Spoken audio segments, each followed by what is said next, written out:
అందరికీ నమస్కారం. శ్రీమద్ భగవద్గీత ఆధ్యాత్మిక రహస్యాల శీర్షిక ద్వారా శ్రీ త్రినాథ్ గారు ధారావాహిక ప్రసంగం చేస్తున్నారు. వారి ధారావాహిక ప్రసంగంలో ఈరోజు 277వ ప్రసంగం చేస్తున్నారు. శ్రీ త్రినాథ్ గారికి స్వాగతం. శ్రీమద్ భగవద్గీత ఆధ్యాత్మిక రహస్యాలు ఈ కార్యక్రమాన్ని వీక్షిస్తున్నటువంటి సోదర సోదరిమణులు, అదేవిధంగా గీతా ప్రేమికులు అంటే గుర్తుపెట్టుకోండి, గీతలో మాత్రమే శ్రీ భగవాను వాచ శ్లోకాలు ఉన్నాయి. గీతని ప్రేమించేవారు ఖచ్చితంగా భగవంతుణ్ణి ప్రేమించేవారు అయి ఉండాలి. భగవంతుణ్ణి ప్రేమించడము అంటే అర్థమైందండి. భగవంతుణ్ణి ప్రేమించడం అంటే భగవంతుడి యొక్క సత్య స్వరూపాన్ని గుర్తించి భగవంతుడి గీత ద్వారా చెప్పినటువంటి 574 శ్లోకాల రూపంలో ప్రకటించినటువంటి జ్ఞానం ఏదైతే ఉందో దాన్ని అర్థం చేసుకుని జీవితంలో ఆచరించే విధంగా ఉండాలి. అటువంటి సోదర సోదరులందరికీ కూడా నమస్సుమాంజలి, స్వాగతం, సుస్వాగతం. ఇప్పుడు మనం ప్రతి ఎపిసోడ్లో ధార్మికము ఆధ్యాత్మికం అన్న విషయాన్ని మనం చర్చిస్తూ వస్తున్నామండి. అనేక రహస్యాలు మనం చర్చించుకుంటున్నాం. ఇవన్నీ భేదాలన్నీ కూడా సత్యత ఆధారంగా ఉన్నాయి. ఎవరు ఖండించలేరు, ఎవరు వ్యతిరేకించలేరు. ఏదంటే ఈ విధంగా కాదు, ఆధ్యాత్మికము ధార్మికం ఒకటేనని ఎవరు చెప్పలేరు. ఎందుకంటే రెండు వేరు వేరు. ఎవరిని అడిగినా చెప్తారు పెద్దవాళ్ళని, సత్యత ఆధారంగా ముందుకు వెళ్ళే వాళ్ళని. అవునండి, ఆధ్యాత్మికం అంటే ఆత్మజ్ఞానం కంపల్సరీగా ఉండాలి. ఆత్మజ్ఞానం ఎప్పుడైతే వస్తుందో ఆటోమేటిక్ గా పరమాత్మ కనెక్ట్ అవుతాడు. గుర్తుపెట్టుకోండి, భగవంతుడి ప్రకటించాడు. నీవు ఏమన్నాడు ఇక్కడ? భూత ప్రకృతి మోక్షం చా అన్నాడు. చూసారా, చాలా ముఖ్యమైన పదం. భూత ప్రకృతి, పంచతత్వాలతో కూడినటువంటి ప్రకృతి అనేటువంటి దేహం యొక్క సామ్రాజ్యాన్ని నువ్వు జయించినట్లయితే అది కేవలం నీ బండ్రోతు, నీ పని మనిషి, నీవు చెప్పినట్టు అది వినాలి, కానీ అది చెప్పినట్టు నువ్వు వినకూడదు.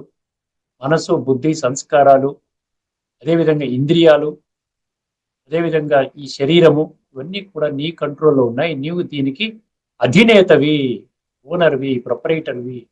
అర్థమైందండి? సో అటువంటి సీట్లో నువ్వు కూర్చున్నట్లయితే నీ ద్వారా ఈ ఇంద్రియాలు కానీ, మనసు కానీ, బుద్ధి కానీ ఇవన్నీ చక్కటి మార్గంలో నీవు ఎలాగా భావిస్తున్నావు అటువంటి మార్గంలోకి వెళతాయి. అప్పుడు నీ సంస్కార పరివర్తన జరుగుతుంది అంట.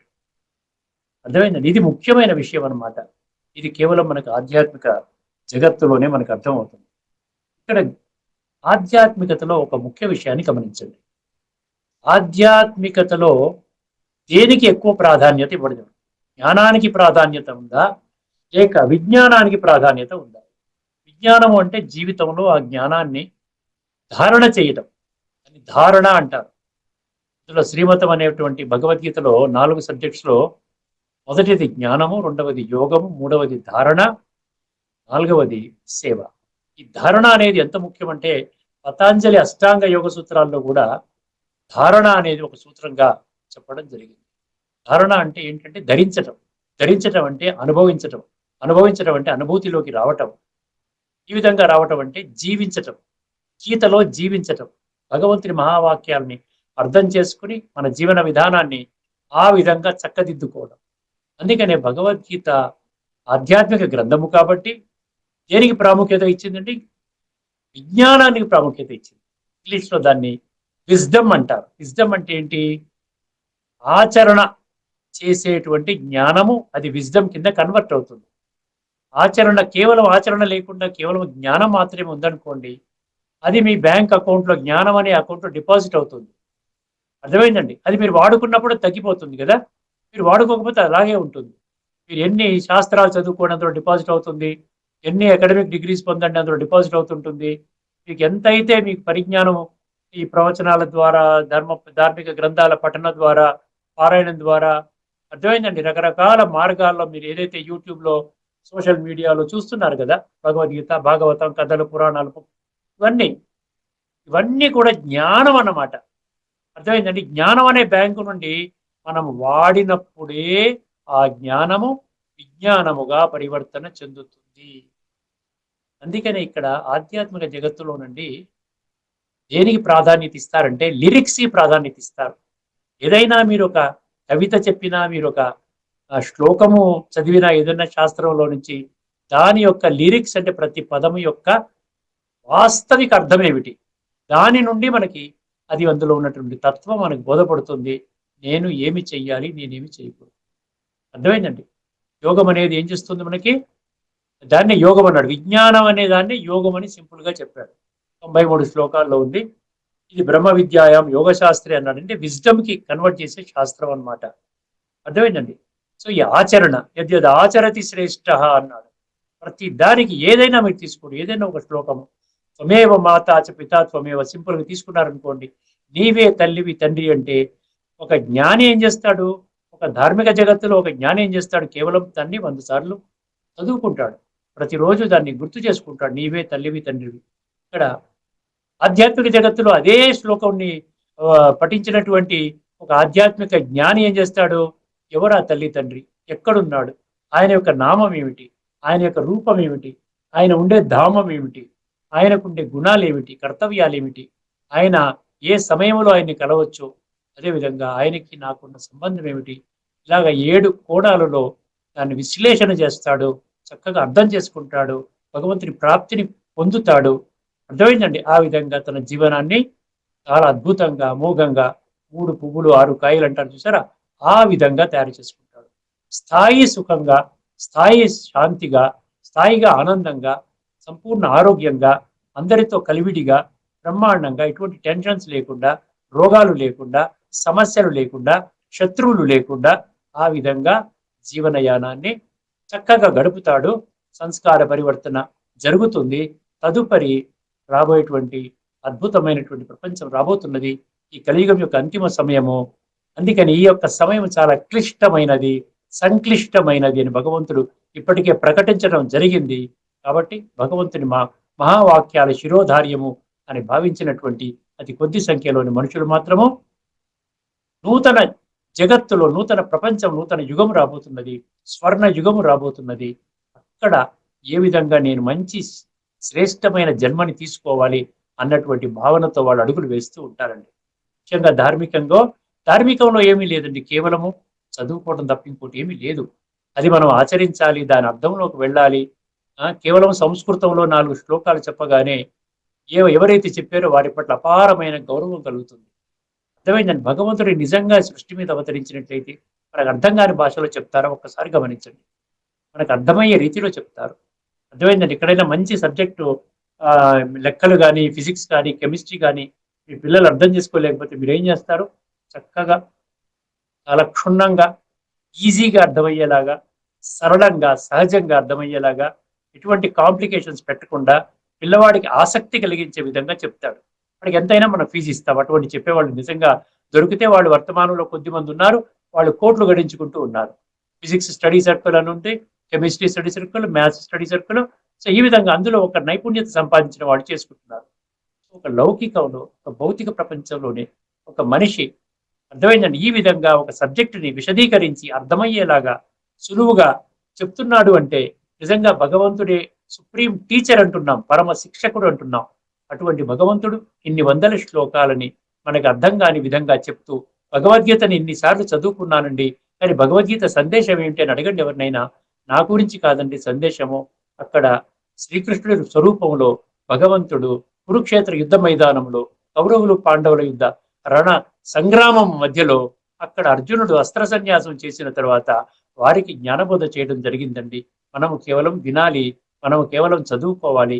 పఠన, పారాయణ, శ్రవణ మరియు ప్రచార ప్రసారం చేసుకోవడమే మనదేని, మనకంటూ అందులో ఏమి సందేశము లేదు అన్నటువంటి భావనలో వర్తమానంలోని గీతా ప్రేమికులు సైతము, గీతా ప్రచారకులు సైతము ఆ విధంగా గీతపరంగా అర్థం చేసుకున్న విషయం అండి. అందుకనే ధార్మికంలో, ఆధ్యాత్మికం ఎంత తేడా ఉందో చూసారా? కేవలం అక్కడ ఏంటంటే ఆచరించాలి, నాలెడ్జ్, విజ్డమ్. అందుకనే మా దగ్గర ఎన్నో జ్ఞానం పరంగా చూసినట్లయితే ఈ రాజయోగ సేవా కేంద్రాలలో మనకి కొన్ని వేల సంఖ్యలో పాటలు ఉన్నాయండి. నేను కూడా మొత్తం 25-30 వేలు పాటలు ఉంటాయి. ప్రతి దానికి లిరిక్ చాలా ప్రాధాన్యత, అందులో ఉన్న సందేశానికి ప్రాధాన్యత, ప్రతి ఒక్కరి జీవితాన్ని ఏ విధంగా పరివర్తన చేసుకోవాలి అనేటువంటిది ఆ లిరిక్స్ ద్వారా, చక్కటి గాయకుల ద్వారా ఉన్నటువంటి పాటలు అన్నమాట. సో ప్రతి దానికి ఇక్కడ లిరిక్స్ కి ప్రాధాన్యం. ఎందుకంటే ఇక్కడ ఆచరణ ప్రాధాన్యము. 3వ అధ్యాయంలో 21వ శ్లోకంలో భగవద్గీతలో చక్కగా చెప్పాడు, యద్యదాచరతి శ్రేష్ఠ అన్నాడు. తత్త దేవేతరో జన సయత్ ప్రమాణం కురుతే లోకస్థదనువర్తతే అన్నాడు. ఏ విధంగా నువ్వు ఆచరిస్తే నిన్ను చూసి ఇతర జనులు ఆచరిస్తారు, నీవు ఎటువంటి ప్రమాణాలు నెలకొల్పితే అటువంటి ప్రమాణము ప్రపంచంలో ఉన్నటువంటి వ్యక్తులు ఆచరించి ఆ విధంగా అటువంటి ప్రమాణాలను వాళ్ళు కూడా ఆచరిస్తారు అంటున్నాడు. 3వ అధ్యాయం 31వ శ్లోకంలో ఏమేమతం నిత్యం అనుతిష్టంతి మానవ శ్రద్ధావంతో అనసూయంతో ముత్యం తేతి కర్మభి. కర్మ బంధనం నుండి సంపూర్ణంగా ముక్తులవ్వాలంటే నీవు భగవద్గీతని తత్వజ్ఞాన కోణములో అర్థం చేసుకుని, ఆధ్యాత్మిక దృష్టి కోణములో అర్థం చేసుకుని అది జీవితంలో ఆచరించాలి. ఏమే మతం అంటే ఏ మతం? భగవంతుడు ఏ మతం ఇస్తున్నాడు? మే మతం అంటే నా మతం అంటే శ్రీమతము. ఈ శ్రీమతం అన్న పదానికి ధార్మికంలో ఎటువంటి ప్రాధాన్యత లేదండి. నిజంగా అనకూడదు, కానీ మొట్టమొదటి పదము శ్రీమద్ భగవద్గీతలో శ్రీమతానికి ఎటువంటి ప్రాధాన్యత లేదు. మనం గీత అంటాము, ఎక్కువగా అర్జున వాచ, లేక సంజయ్ వాచ, ధృతరాష్ట్ర వాచ అవి చదువుకుంటాము. భగవాను వాచకి ఎక్కువగా ప్రాధాన్యత కూడా ఉండదు. యుద్ధం చేయమని చెప్పాడు అని 4 పదాలు యుద్ధం ఉంటే, 93 పదాలు యోగం అని ఉంటే, యోగశాస్త్రం అనేటువంటి విషయాన్ని విడిచిపెట్టి యుద్ధశాస్త్రంగా దాన్ని అందరూ కూడా మెజారిటీ అనమాట, అత్యధిక శాతం అని చెప్పొచ్చు, 100% అని కూడా చెప్పొచ్చు, కొద్దిమంది జ్ఞానులు మాత్రమే తప్పించి అందరూ కూడా యుద్ధ శాస్త్రంగానే దాన్ని తెలుసుకున్నారు. ఇది యుద్ధ శాస్త్రం అనగానే నేను యుద్ధంలో భాగస్వామిని కాదు కదా, నేనేమి ద్వాపర యుగంలో కురుక్షేత్ర యుద్ధ రంగంలో మన కురుక్షేత్రంలో నేనేమి ఉన్నానా, నేను యుద్ధం చేశానా, కాబట్టి నాకు ఎటువంటి సంబంధం లేదని అత్యున్నతమైనటువంటి భగవద్గీత శాస్త్రాన్ని, సర్వశాస్త్రమై శిరోమణి అన్నటువంటి భగవద్గీత శాస్త్రాన్ని మనం ఈ విధంగా చాలా తక్కువగా చేసుకుని, తేలికగా చేసుకుని విస్మరించడం జరిగిందండి. అందులో ఉన్నటువంటి విషయము సారము మనం ఎవరికి కూడా అర్థం చేసుకోలేకపోయాం. అందుకనే భగవంతుడు సృష్టి మీద అవతరించి మళ్ళీ మనందరికీ కూడా అలా కాదు, భగవద్గీతను అర్థం చేసుకోవడము, నేను ఎటువంటి యుద్ధము చేయించలేదు, నేనెందుకు యుద్ధము చేయిస్తాను, నేను అహింసని ప్రోత్సహిస్తాను. 16 అధ్యాయంలో మీరు ఒక్కసారి 1, 2, 3 శ్లోకాలు ఉన్నాయి. 16 అధ్యాయంలో మొదటి 3 శ్లోకాలు. అందులో ఒక్కసారి ఈ శ్లోకం వినండి. నిజంగా యుద్ధానికి ప్రేరణ కల్పించేటువంటి మాటలేనా ఇవని మీకు అర్థమవుతుంది. అహింస, సత్యం, అక్రోధ, త్యాగ, శాంతి, అపైశునం, దయాభూతేషు అలోలుప్త్వం, మార్ధవం, ధీరచాపలం, తేజ, క్షమా, ధృతి, శౌచం, అద్రోహో, నాతిమానిత భవంతి సంపదం దైవీం అభిజాతస్య భారత్. అంటే అర్జునుడికి గుర్తు చేస్తున్నాడు, నీలో ఇవన్నీ గుణాలు పెట్టాను రా నాయనా, క్రోధ ముక్తం, అహంకారం ఉండొద్దు, ద్రోహబుద్ధి లేదు, శాంతిగా ఉంటావు, అహింస అసలు మాటనే లేదు, ఈ విధంగా పెట్టారు. అందరూ కూడా ఈశ్వర సర్వభూతానం, అందరూ ఒక తండ్రి సంతానము అని ఆ విధంగా బోధిస్తే ఎవరైనా హింసాత్మక యుద్ధం చేస్తారా? సింపుల్ కామన్ సెన్స్ గా ఇంగిత జ్ఞానపరంగా ఆలోచిస్తేనే మనకి సమాధానం దొరుకుతుంది. ఇప్పటి వరకు ఎవరు చెప్పలేదు, అందుకనే భగవంతుడే వచ్చి మనకి ఈ విషయాన్ని స్పష్టం చేస్తుంది. ముఖ్యంగా ధార్మికంలో ధారణ ప్రసక్తి లేదు. ఎందుకంటే విషయం అర్థమవుతే ధారణ అవుతుంది. విషయం అర్థం ఎందుకు అవ్వలేదు? బుద్ధినేత్రాన్ని తెరుచుకోలేదు. బుద్ధినేత్రాన్ని తెరుచుకోకపోతే ఏమంటారు? బ్లైండ్ ఫెయిత్ అంటారు, అంధవిశ్వాసం అంటారు. ఇప్పుడు అంధవిశ్వాసంలో ఉన్నవాడికి ఏం చేయాలో తెలియదు కదండి. చీకట్లో నడిచేవాడికి ఎక్కడ భగవంతుడు ఎక్కడ అంటే ఎలా ఉంటుందండి? ఒకసారి వెలుగు స్విచ్ ఆన్ చేస్తే లైట్ వెలుగుతే, అందుకనే ఏమన్నా తమస్సో మా జ్యోతిర్గమయ అన్నారు. ఈ తమస్సు అజ్ఞాన అంధకారాన్ని పోగొట్టుకోవాలంటే భగవంతుడు ఇచ్చినటువంటి ఆధ్యాత్మిక జ్ఞానము అదొక జ్ఞాన ప్రకాశం లాగా వచ్చి మనలో దూరి అది మన అజ్ఞాన అంధకారాన్ని వదలగొడుతుంది. ఇది ముఖ్యంగా ఈ ఎపిసోడ్లో మనము ఆధ్యాత్మికము ధార్మికం మధ్య ఉన్నటువంటి భేదం అండి. ఇప్పుడు ఈ విషయాన్ని ఫుల్ స్టాప్ పెట్టి మన మరో అంశం ఏదైతే ఉందో, కర్మ ఫలితాన్ని విడిచిపెట్టు. ఎన్ని శ్లోకాల ద్వారా చెప్పడం అవసరమా చెప్పండి భగవంతుడికి? అంటే ఏ కోణంలో చెబితే ఏ బిడ్డ ఏ విధంగా అర్థం చేసుకుంటాడో అని చెప్పి రకరకాల పర్ముటేషన్స్, కాంబినేషన్స్ లో భగవంతుడు మన దృష్టికి కొన్ని సత్యమైన విషయాలు మన దృష్టికి తీసుకుని వస్తున్నారు. గత 2 ఎపిసోడ్స్ లో మనము సాత్విక యజ్ఞం అంటే ఏమిటి, అసలు యజ్ఞం అంటే ఏమిటో కూడా మనకు తెలియదు. యజ్ఞం అంటే అంతా స్థూలంగానే మనం తీసుకున్నాం. కానీ భగవద్గీతలో ఏ ఒక్క శ్లోకాన్ని కూడా మీరు స్థూలంగా అర్థం చేసుకోకూడదండి. స్థూలంగా అర్థం చేసుకుంటే మీకు తత్వం అర్థం కాదు. స్థూల కోణంలో అర్థం చేసుకుంటే, భౌతిక కోణంలో అర్థం చేసుకుంటే ఏమండి మనకి అందులో ఉన్న తత్వం బోధపడదు. అందుకనే 10వ అధ్యాయం 32వ శ్లోకం చాలా మంది పరిశీలించలేదు అనుకుంటాను.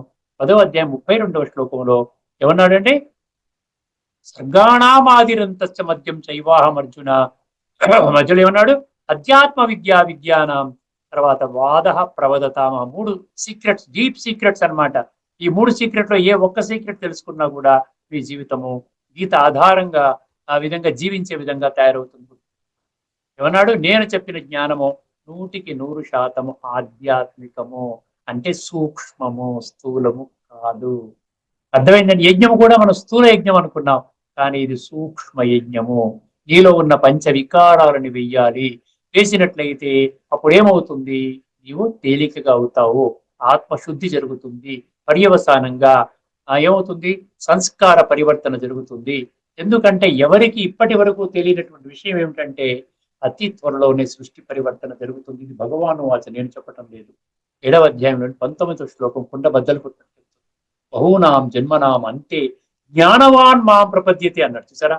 అక్కడ ఒక జ్ఞాని మాత్రమే అర్థం చేసుకుంటాడు, కానీ ఈ మూఢత్వంలో ఉన్నటువంటి భక్తులు అర్థం చేసుకుంటారు. శరీరధారులు, దేహధారులు, దేహ భ్రాంతిలోనే, దేహం అనేటువంటి భ్రాంతిలోనే జీవితాలను గడిపేటువంటి వాళ్ళు ఈ యొక్క చాలా డీప్ మిస్టరీస్ ఏవైతే ఉన్నాయో అవి అర్థం చేసుకోవాలి. అందువల్ల భగవంతుని మాటలే శిరోధార్యము. అతి కొద్ది సంఖ్యలోని మనుషులు మాత్రమే ఈ విషయాలను అర్థం చేసుకుని జీవితంలో ధారణ చేసి వాళ్ళ జీవితాన్ని సర్వాంగ సుందరంగా తయారు చేసుకుంటారు. ఇప్పుడు మనం ఈ ఎపిసోడ్ లో మనకు ముఖ్యమైనటువంటి మనము సాత్విక యజ్ఞం గురించి తెలుసుకున్నాము. అదేవిధంగా రాజసిక యజ్ఞం అంటే కూడా మనం తెలుసుకున్నామండి. ఒక సమయాన్ని తీసుకోకుండా మనం ఎందులో పెడుతున్నామంటే తామసిక యజ్ఞం అంటే ఏమిటి అర్థమైందండి? రాజసిక యజ్ఞం ఏం చెప్పాడు? ఫలము ఆశించకుండా, ఫలం ఆశిస్తూ చేయటం. అభిసంధాయుతు ఫలం అన్న దంభేన, అక్కడ రెండు చెప్పాడు అవలక్షణాలు. ఒకటి దంభం అంటే షో కోసం చేస్తారు, అర్థమైంది? హిపోక్రసీ అంటారు దాన్ని. అంటే పైన చూపించుకోవడానికి చేస్తారు, లోన ఎటువంటి భగవంతుడి మీద ప్రేమ కానీ, యజ్ఞము ద్వారా సంస్కార పరివర్తన కానీ ఇటువంటి ఏది ధ్యాస లేకుండా కేవలము డబ్బు ఉంది కదా, అందరికీ పేరు ప్రతిష్టలు తెచ్చుకోవాలి కదా అన్నటువంటి భావనతోనే చేస్తారని భగవంతుడు చెప్తున్నారు. అర్థమైందండి? దంభం అంటే అది అన్నమాట మీనింగ్. చాలా శ్లోకాలు మన 16వ అధ్యాయంలో దంభం అనే పదం వస్తోంది. ఈ వర్తమానంలో జరిగేదంతా కూడా షో కోసం జరుగుతోంది. ఎందుకంటే ఆంతరికంగా జ్ఞానం లేదు, ఆత్మజ్ఞానం లేదు, పరమాత్మ తత్వం లేదు. సంస్కార పరివర్తన చేసుకునే ఒక లక్ష్యం అనేది కూడా ఎవరు చెప్పలేదు. అర్థమైందండి? సో ఆ విధంగానే ఈ ఒక్క జన్మకి పనికొచ్చే విధంగా పేరు ప్రతిష్ట, నా మాన్ షాన్ అంటారు దీన్ని హిందీలో. పేరు ప్రతిష్ట దాని గురించే చేస్తున్నారు, ఉన్న ధనాన్ని ఆ విధంగా ఖర్చు పెడుతున్నారు.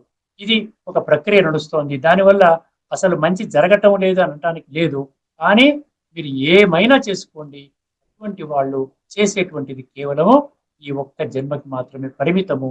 వాళ్ళు చేసేటువంటి స్థూలంగా ఈ విధంగా చేసి ఈ మంచి కార్యంలో వాళ్ళకి ఏమైనా జరిగితే అక్కడ ఉన్నటువంటి ఆ యజ్ఞంలో కూర్చున్నటువంటి దంపతులకి కాస్త మనశ్శాంతి, కాస్త ఊరట కలుగుతుంది.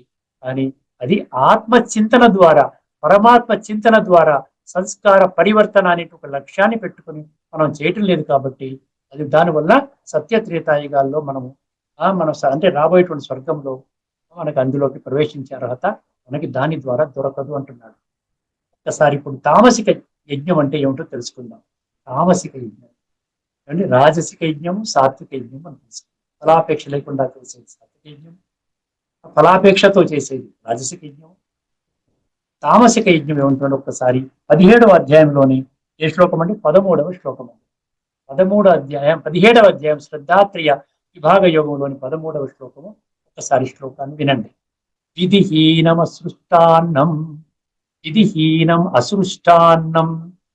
అర్థమైందండి? విధిహీనం అసృష్టాన్నం మంత్రహీనం అదక్షిణం, విధిహీనం అసృష్టాన్నం మంత్రహీనం అదక్షిణం శ్రద్ధావిరహితం యజ్ఞం తామస పరికీర్తితే. ఇది విధిహీనం అసృష్టాన్నం మంత్రహీనం అదక్షిణం శ్రద్ధావిరహితం యజ్ఞం తామసం పరిచక్షతే. 17వ అధ్యాయం 13వ శ్లోకం. ఒకసారి మీకు పద విచ్ఛేదన చేస్తే విషయం స్పష్టమవుతుంది. విధిహీనం అన్నాడు, విధిహీనం అన్నాడు. విధిహీనం అంటే ఏంటి? విధి అంటే ఏమిటి? విధి అంటే శాస్త్రోక్తము అని అర్థం. శాస్త్రోక్తము అంటే కూడా మళ్ళీ మనము ధార్మిక శాస్త్రాలకు వెళ్ళిపోతాం. వేదాలు, ఉపనిషత్తులు, బ్రహ్మసూత్రాలు వగైరా వగైరా వెళ్ళిపోతాం, భగవద్గీతను విడిచిపెట్టేస్తాం. ఇక్కడ మనం అర్థం చేసుకోవాల్సింది ఏంటంటే భగవద్గీత సర్వశాస్త్రమయి. సర్వశాస్త్రాలకి తల్లి లాంటి శాస్త్రము, శ్రేష్టమైన శాస్త్రము. అర్థమైందండి. అందుకనే గీతా జయంతి జరుపుతారు. ఏదైనా వేదాల జయంతి జరిపారా ఎక్కడైనా? ఉపనిషత్తుల జయంతి జరిపారా? బ్రహ్మసూత్రాల జయంతి జరిపారా? వేరే ధర్మాల గ్రంథాల పట్ల కూడా మనం ఖురాన్ జయంతి, ఈ విధంగా బైబిల్ జయంతి కూడా ఎక్కడ అది లేదు. గీతా జయంతి ప్రతి సంవత్సరము చాలా అద్భుతంగా గీతని గుర్తు చేసుకుంటారు. విశ్వవ్యాప్తంగా కూడా గీతని మనము ఎంతో మంది జాతీయ, అంతర్జాతీయ లెవెల్లో ఉన్నట్టు స్థాయిలో ఉన్న వ్యక్తులు మేము గీత ద్వారా ప్రభావితం అయ్యాము అని చెప్పారు. ఈ గూగుల్లో కొట్టినా, చాట్ జీపీటీలో కొట్టినా, who are the national, international personalities who got inspired through the teachings of Gita, through Gita అని కొట్టండి చాలు, పెద్ద లిస్ట్ వచ్చేస్తుంది. అర్థమైందండి. ఇది మేము చెప్పటం లేదు, ఇది వాస్తవం, ఇది యథార్థం. అర్థమైందండి. అందువల్ల భగవంతుడు ఇక్కడ ఏమంటున్నాడు ఒక్కసారి గమనించండి. విధిహీనం అంటే శ్రీమద్ భగవద్గీత శాస్త్రం. అర్థమైందండి. 574 శ్రీ భగవానువాచ, ఈ యొక్క భగవానువాచ మాటలలో ఉన్నటువంటి సారాన్ని విస్మరించి చేసేటువంటి యజ్ఞం నెంబర్ 1. ఇక్కడ 5 లక్షణాలు చెప్తాడు. ఈ 5 అవలక్షణాలు అన్నమాట. 5 లక్షణాలు కాదు. తామసం, ఈ యొక్క యజ్ఞము తామసకంగా, అంటే తామసం అంటే ఏంటి? 3వ గ్రేడ్, కనిష్ట, అధమ. ఈ 3వ గ్రేడ్ లో చేసేటువంటి లక్షణాలు 5 చెప్తున్నాడు. ఫస్ట్ ఏం చెప్తాడు? విధిహీనం అన్నాడు. విధి ప్రకారంగా కాదు. అంటే విధి ప్రకారం అంటే ఏంటి? ఆధ్యాత్మిక జ్ఞాన కోణంలో అర్థం చేసుకోవాలి. ఆత్మిక స్థితిలో మనం గుర్తించాలి పరమాత్మని. పరమాత్మ యొక్క స్మృతి అంటే రాజయోగము ద్వారా సంస్కార పరివర్తన చేసుకోవాలి. అటువంటి స్థితిలో ఉంటూ మనము చేసేటువంటి యజ్ఞము అది తామసికం కాదు, అది సాత్వికం అవుతుంది. ఫలాపేక్ష లేకుండా చేసేటువంటి యజ్ఞం. అర్థమైందండి. అందుకని అక్కడ ఏమంటాడు? సాత్విక యజ్ఞంలో ఏమంటాడు? అఫలాకాంక్షి యజ్ఞం విధి దృష్టో అంటాడు. అక్కడ విధి దృష్టో అంటాడు. విధి ప్రకారంగా చేసే. విధి అంటే గుర్తుపెట్టుకోండి. విధి అంటే ఏంటి? శ్రీమద్ భగవద్గీత శాస్త్రము ఆధ్యాత్మిక కోణములో అర్థము చేసుకొని దాని యొక్క సారాన్ని గ్రహించి, అర్థమైందండి, రాజయోగం అనే ప్రక్రియ ద్వారా సంస్కార పరివర్తన చేసుకోవడం అని విధి. ఇది హీనం అంటే విధి లేకుండా, అటువంటి ఏమీ లేకుండా నాకు తోచినట్టు నేను చేసుకుంటాను అంతే. నాకు డబ్బు ఉంది కదా నేను చేసుకుంటాను, నలుగురు పండితులు పిలుచుకుంటాను, చేసుకుంటాను, హోమాన్ని వడ్డిస్తాను, ఆ విధంగా నవధాన్యాలు అవన్నీ వేస్తాను, సామాగ్రిని వేస్తాను, అయిపోయింది, 2 గంటలు సేపు గడుపుతాను, అయిపోయింది, క్లోజ్. దానివల్ల సంస్కార పరివర్తన జరుగుతుంది. దానివల్ల స్వర్గంలోకి ఎంట్రీ దొరకదు. ఇదనమాట మనకి అడ్వాంటేజ్, డిసడ్వాంటేజ్ తెలుసుకోవాలి. ఇది హీనం. అసృష్టాన్నం అన్నారు. అసృష్టాన్నం అంటే ఏంటంటే ఇక్కడ మామూలుగా స్థూలంలో భాష్యకారులు ఏమి రాసుకుంటారు? ఎందుకంటే భగవద్గీతని భాష్యకారులు కానీ, ప్రవచనకర్తలు కానీ, గీతా ప్రేమికులు కానీ, గీతకి సంబంధించిన ప్రతి ఎవరినైనా తీసుకోండి మీరు. కొన్ని సంస్థలు కూడా భగవద్గీతని చెప్తాయి. అర్థమైంది. చిన్మయానంద మిషన్ అనండి, లేకపోతే రామకృష్ణ మఠం అనండి, కొన్ని సంస్థలు మీరు ఇస్కాన్ వాళ్ళు అనుకోండి, కొన్ని సంస్థలు గీత గురించే ముఖ్యంగా ఫోకస్ చేస్తాయి. కానీ వాళ్ళు సైతము, అర్థమైందండి, గీతని ఆధ్యాత్మిక దృష్టికోణంలో వెళ్ళలేదు. వాళ్ళు కూడా వెళ్ళలేదు. అర్థమైందండి. వాళ్ళు కూడా వెళ్ళలేదు. ఆధ్యాత్మికత అంటే సీక్రెట్, సూక్ష్మము, కనబడదు. ఈ 2 కళ్ళతో నన్ను చూడలేవు అని భగవంతుడు అన్నాడు కదా. మరి దానికి ఏం చెప్తారు మీరు? అతు మాం శక్యసే ద్రష్టుం అనేనైవ స్వచక్షుషా దివ్యం దదామితే చక్షు పశ్యమే యోగమైశ్వరం. నన్ను చూడండి అంటున్నాడు. పశ్యమే అంటే నన్ను చూడండి. దేని ద్వారా? యోగము ద్వారా మీరు చూడండి. నన్ను ఈశ్వరుడు యొక్క మహిమని, నేను ఈశ్వరుణ్ణి, భగవంతుణ్ణి, పరమాత్మని, నా యొక్క మహిమ, నా గొప్పతనము, నేను ఏ విధంగా భగవంతుణ్ణి, మిగతా వాళ్ళు ఎవరు భగవంతుడు ఏ విధంగా కారో అది తెలుసుకోండి నా నైనా. 81 విభూతులు చెప్పాడు 10వ అధ్యాయంలో. అర్థమైందండి. సో అందుకని భగవంతుడు ఏమంటాడు? విధిహీనం. అసృష్టానం అంటే ఏంటి ఇక్కడ? అసృష్టానం అంటే మామూలుగా భక్తి పరంగా అర్థం చేసుకునే వాళ్ళు భాష్యకారులు ఏమి రాసుకుంటారు తెలుసునండి. అక్కడ సమృద్ధిగా వాళ్ళకి భోజనం పెట్టాలి. ప్రసాదం అని ఇస్తాం చూసారా? పులిహోర చేస్తారు, దద్దోజనం చేస్తారు, ఊరెలు గారెలు చేస్తారు, పరమాన్నం చేస్తారు, ఇవన్నీ చేసి నైవేద్యం పెడతారు. పెట్టిన తర్వాత అందరికీ కూడా ప్లేట్లలో ఇస్తారు. ఇక్కడ అన్నము అంటే స్థూలంగా మనం తీసుకున్నాం. కానీ ఒకసారి ఆధ్యాత్మికంగా అర్థం చేసుకోండి. మనం దాన్ని ప్రతిదాని ఆధ్యాత్మిక దృష్టికోణంలో అర్థం చేసుకుంటేనే మీకు తత్వం బోధపడుతుంది. అర్థమైందండి. అసృష్టాన్నం అంటే ఏంటి? అన్నము అంటే భోజనము. ఇక్కడ మనం అర్థం చేసుకున్నది ఏంటి? భగవంతుడు మనకి ఏం భోజనం పెడుతున్నాడు? ఇక్కడ జ్ఞాన భోజనం పెడుతున్నాడు. అర్థమైందండి. జ్ఞాన భోజనం పెడుతున్నాడు. ఎవరైతే ఈ జ్ఞాన భోజనాన్ని సేవించారో ఇప్పటి వరకు కొన్ని లక్షల మంది సేవించారని మనం చెప్పుకున్నాం కదండి. ఎన్నో ఎపిసోడ్స్లో చెప్పుకున్నాం కదా. 20 లక్షల మంది ఎవరైతే సేవించారో వాళ్ళు ఏం చెయ్యాలంట, వాళ్ళు ఇతరులకు కూడా అదే భోజనాన్ని, జ్ఞాన భోజనాన్ని వాళ్ళు ఏ విధంగా అర్థం చేసుకుని సేవించారో ఆ యొక్క భోజనం ద్వారా వాళ్ళ యొక్క జీవితం ఏ విధంగా ఉన్నతంగా తయారు చేసుకుంటున్నారో, ఆనందంగా, శాంతిగా, ఆరోగ్యంగా, కలివిడిగా, మంచి సమాజంలో మంచి వ్యక్తిగా ఏ విధంగా వాళ్ళు పరమాత్మని గుర్తించిన వ్యక్తులుగా ఏ విధంగా ఉంటున్నారో అదేటువంటి విషయాన్ని వాళ్ళు మౌనంగా ఉండకూడదు, వాళ్ళు అందరికి పంచి పెట్టాలి. అర్థమైందండి? అర్థమైందండి? భగవంతుడి యొక్క ఆదేశం ఇది. అసృష్టాన్నం అని అంటున్నాడు సరా. అంటే అక్కడ భోజనాన్ని ఇవ్వకపోతే అది తామసిక యజ్ఞము అంటున్నాడు. అని యాడ్ చేశాడు కదా, సృష్టాన్నము అసృష్టాన్నం. అర్థమైందండి? ఇక్కడ ఏం చేయాలి, మనలో దాచుకోకూడదు. నేను ఒక్కడనే స్వర్గానికి వెళుతున్నాను, అద్భుతమైనటువంటి జ్ఞానం నాకు ఇచ్చాడు, సృష్టి యొక్క ఆధిపత్యాంతాల జ్ఞానం ఇచ్చాడు, ఈ దివ్య గుణ ధారణ ఎలా చేయాలో చెప్తున్నాడు, ఆత్మ చింతన, ఆత్మ యొక్క అభ్యాసము, పరమాత్మ ప్రాప్తి, ఇటువంటి విధాలన్నీ కూడా నాకు ఆధిపత్యాంతాల మొత్తం జ్ఞానం అంతా నా చేతిలో ఉంది. నేను భగవంతుడు ఏమంటున్నాడు, నాకు శరీరము లేదు, నేను నిరాకార స్వరూపాన్ని, అందుకనే అందరూ కూడా నన్ను పరమ ఆత్మ అన్నారు, పరమ దేహము అనలేదండి. అర్థమైందండి? నాకంటూ సొంత దేహము లేదు, నేను కేవలము ఒక దేహాన్ని ఆధారము చేసుకుని నేను ఈ సృష్టి మీద అవతరించి నేను చేయవలసినటువంటి నా దివ్య అలౌకిక కర్తవ్యము, ధర్మ సంస్థాపన కర్తవ్యాన్ని నేను చేయడానికి వస్తాను, చేస్తాను, వెళ్ళిపోతాను. అర్థమైందండి? అందుకని ఇక్కడ ఏమంటున్నాడు, ఇక్కడ ఎవరైతే నా పిల్లలు దేహం ఎవరికైతే ఉందో, ఎవరైతే జ్ఞానాన్ని సంపూర్ణంగా అర్థం చేసుకున్నారో, ఆ జ్ఞానాన్ని జీవితంలో ధారణ చేస్తున్నారో, అనుభూతి చేస్తున్నారో, చక్కటి జీవనాన్ని తయారు చేసుకుంటున్నారో, అజ్ఞానములో ఉన్నటువంటి వాళ్ళకి చెప్పాలి అంటున్నాడు. అర్థమైందండి? ఒకవేళ చెప్పకపోయినట్లయితే ఆ వ్యక్తి ఎవరైతే చెప్పటం లేదో వాళ్ళు కూడా ఏమంటున్నాడు, అది అజ్ఞానము అంటున్నాడు. అందుకని 18వ అధ్యాయంలోని 68వ శ్లోకంలో చక్కగా చెప్తారు, ఎవరైతే ఈ పని చేస్తారో అటువంటి వాళ్ళకంటే నాకు గొప్ప వాళ్ళు లేరు, ఇంకా అటువంటి వాళ్ళే నాకు అత్యంత ప్రియులు. అర్థమైందండి? వారికంటే గొప్ప ప్రియులు ఇంకొకరు లేరు అంటారు. దైవం పరమం గుహ్యం అనజర పరమం గుహ్యం మద్భక్తేష్వ విదాస్యతి భక్తిమయి పరాం కృత్వా మామే వైశ్యత్య సంశయం నచ తస్మాన్ మనుష్యేషు కశ్చన్మే ప్రియకృత్తమః భవితా నచ మే తస్మాత్ అన్యః ప్రియతరో భువి. ఇక్కడ ఇప్పుడు ఈ భూమండలంపై ఇప్పుడు కానీ భవిష్యత్తులో కానీ అటువంటి బిడ్డ ఇంకా నాకు దొరకడు, అటువంటి వాడు చాలా ప్రియము అంటున్నాడు. అర్థమైందండి? ఇక్కడ అసృష్టాన్నం అంటే మనము ఆ యొక్క జ్ఞాన భోజనాన్ని ఇతరులకు పంచాలి, మనలోనే దాచుకోకూడదు. విధిహీనం అసృష్టాన్నం. తర్వాత ఏమన్నాడండి, మంత్రహీనం అదక్షిణం అన్న. మంత్రహీనం అంటే ఏంటి, ఇక్కడ విధిహీనం అన్నాడు, తర్వాత మళ్ళీ ఏమన్నాడు, మంత్రహీనం అన్నాడు.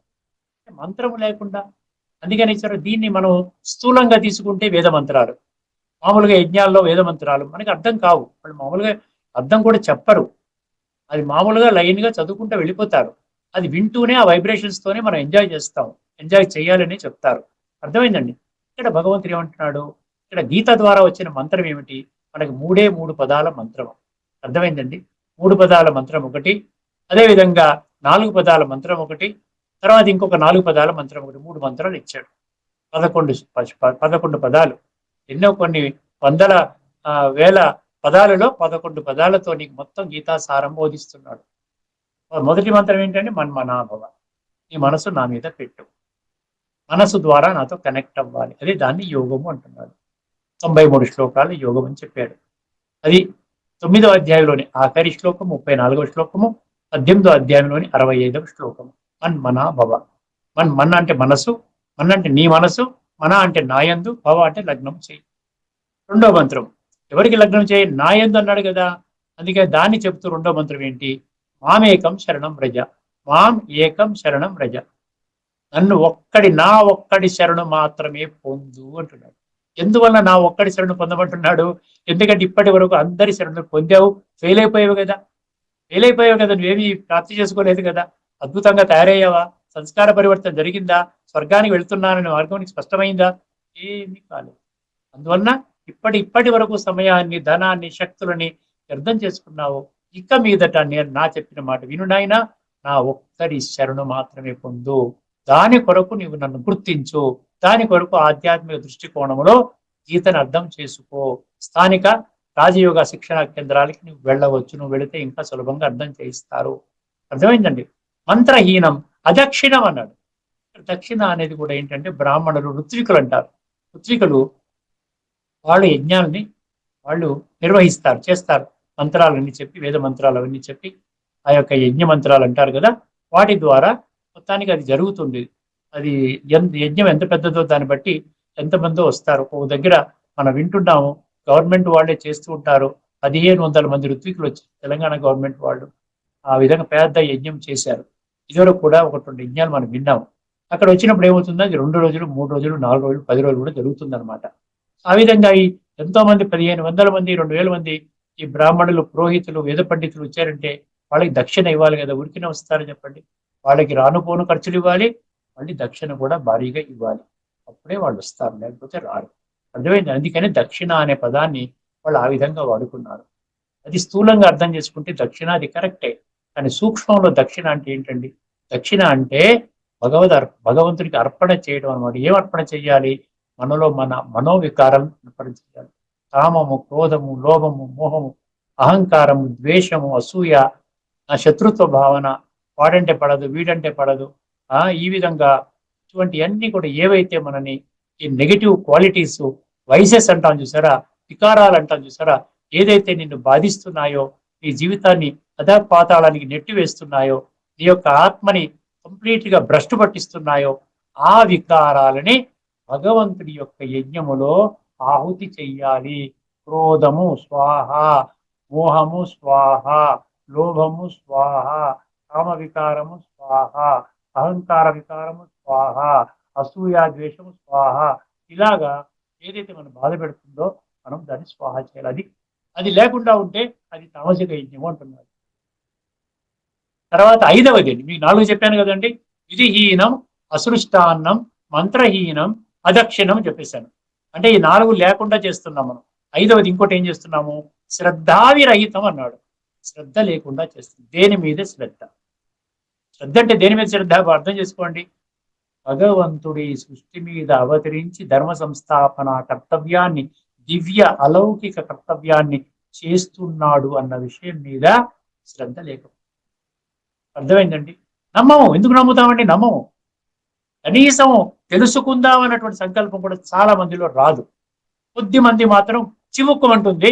వాళ్ళు అర్థం చేసుకునే ప్రయత్నం చేస్తారు. అమ్మమ్మమ్మ, ఇప్పటిదాకా ఎన్నో సంవత్సరాలు నేను, నా ఇంటి పక్కనే రాజయోగ సెంటర్ ఉంది, నేను వెళ్ళలేకపోయాను, ఇంకా విడిచిపెట్టే ప్రశ్న లేదు. ఇప్పటికే 89 సంవత్సరాలు అయిపోయిందంట. ఈ యజ్ఞం నడుస్తూ కూడా ఇన్ని లక్షల మంది ఇప్పుడే దీన్ని ఆచరిస్తూ ఉన్నారు అన్నట్టు భావన కలిగి కొంతమంది. అందుకనే గీతలో 7వ అధ్యాయం 3వ శ్లోకం మనకి భగవంతుడే చెప్పేశాడు, మీరేమి వరి కాకండి, మీ పని చెప్పండి, నేను వచ్చానని చెప్పండి, నా దివ్య కర్తవ్యాన్ని ఎక్స్ప్లెయిన్ చేయండి, దేని ఆధారంగా స్వర్గంలోకి వెళతారు ఆ ఫార్ములాని అందరికీ అడ్వర్టైజ్ చేయండి, అందరికీ చెప్పండి, మీరు భయంగా చెప్పండి. ఎందుకంటే భగవంతుడు ఏంటండి? భగవంతుడు అంటే సత్యము. సత్యత ఆధారంగా ముందుకు వెళ్ళేవాడు ఎవరికి భయపడాల్సిన పని లేదు. దేనికి భయపడాల్సిన పని లేదండి. ఎవరు ఏమి ప్రశ్న వేసినా భగవద్గీతలో దానికి సమాధానం ఉన్నదండి. అర్థమైందండి. అందుకని భగవంతుడికి ఏమంటున్నాడు ఇక్కడ? శ్రద్ధావిరహితం అంటే శ్రద్ధ, నా పట్ల శ్రద్ధ లేదు, నేను ఒక దేహం అనుకుంటున్నాను, దేహం అనే భ్రమలోని జీవితాన్ని గడిపేస్తున్నాను. ఆత్మల తండ్రి పరమాత్మ భగవంతుడు నిరాకారుడు, శ్రద్ధ లేదు. కేవలం భౌతికంగా ఈ 2 చర్మ చక్షువుల ద్వారా మనము ఈ చక్షువుల ద్వారా చూసేటువంటి వాళ్ళనే మనం భగవంతుడిగా నిర్ధారించుకున్నాము. వాళ్ళ ద్వారా సంస్కార పరివర్తన జరిగిందా అన్న ప్రశ్న వేసుకున్నామా?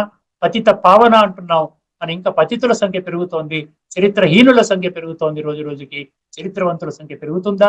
స్వర్గస్థాపన జరుగుతుందా? ఆ విధంగా అర్థం చేసుకోండి. అందుకని భగవంతుడు అంటాడు, దేహదారులందరూ కూడా నా పిల్లలు. నా పిల్లలు అంటే పరస్పరం మీరు సోదరులు అవుతారు. సర్వ మానవ సౌభ్రాతృత్వం అనేది అక్కడి నుంచే వచ్చింది. కాబట్టి ఒక సోదరుడు ఇంకొక సోదరుడికి తండ్రి యొక్క వారసత్వాన్ని ఇవ్వలేడు. అర్థమైన శ్రద్ధ అంటే అదనమాట. ఏమి అసలు ఆధ్యాత్మికంగా బుద్ధినేత్రాన్ని తెలుసుకుంటేనే ఇవన్నీ వస్తాయి. బుద్ధినేత్రాన్ని తెలుసుకోకపోయినట్లయితే అంధవిశ్వాసంలో మనం ఎటువంటి పురోగతి జరగదు. ఒకసారి మళ్ళీ 5ని గుర్తించండి. ఏమంటున్నాడు? విధిహీనం అంటే గీతను విస్మరించి, గీతలో ఉన్న లోతైన తత్వాన్ని విస్మరించి, అసృష్టాన్నం మన జ్ఞానాన్ని మనలోనే దాచుకుంటూ మనకేదో కొన్ని మంచి విషయాలు తెలిస్తే నలుగురికి చెప్పుకుంటాం కదా, చెప్పుకోకుండా ఉంటే అసృష్టాన్నం అన్నాడు. తర్వాత మంత్రహీనం అన్నాడు.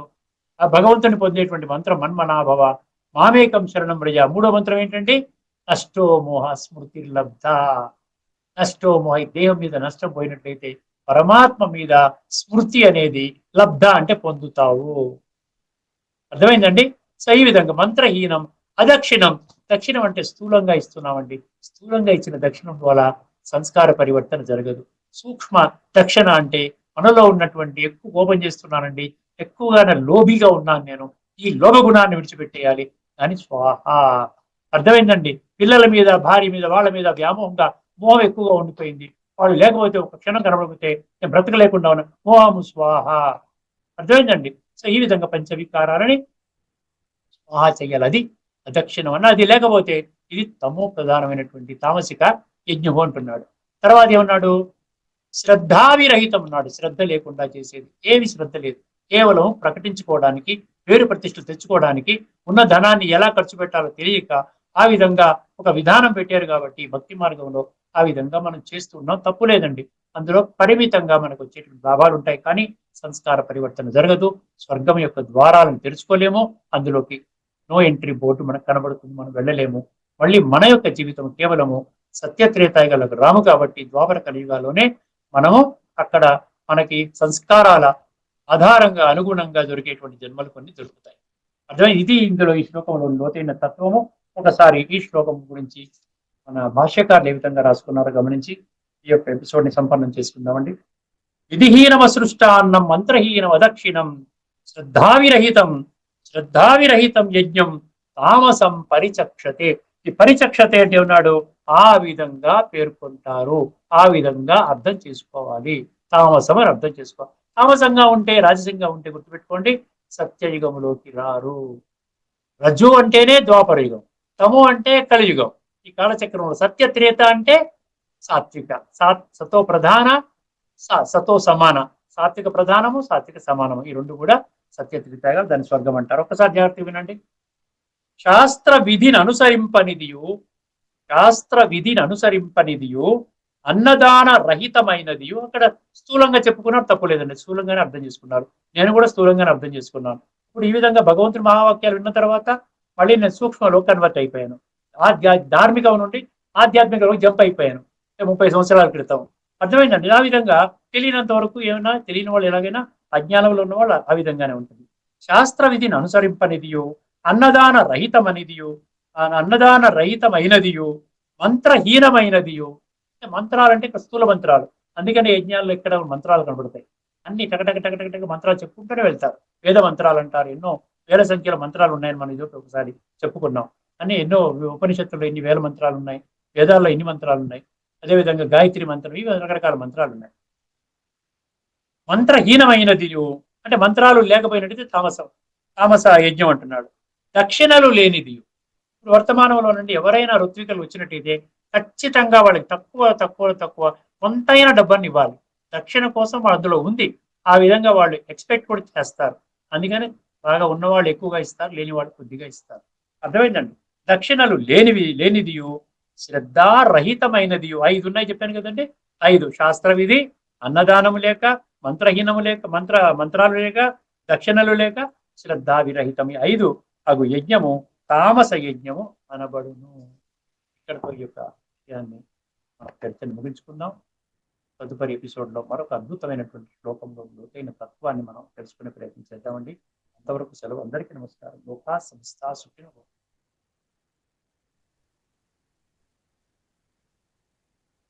శ్రీమద్ భగవద్గీత ఆధ్యాత్మిక రహస్యాల తత్వసారాన్ని శ్రీ త్రినాథ్ గారు సవివరంగా విశ్లేషించారు. వారికి ధన్యవాదాలు.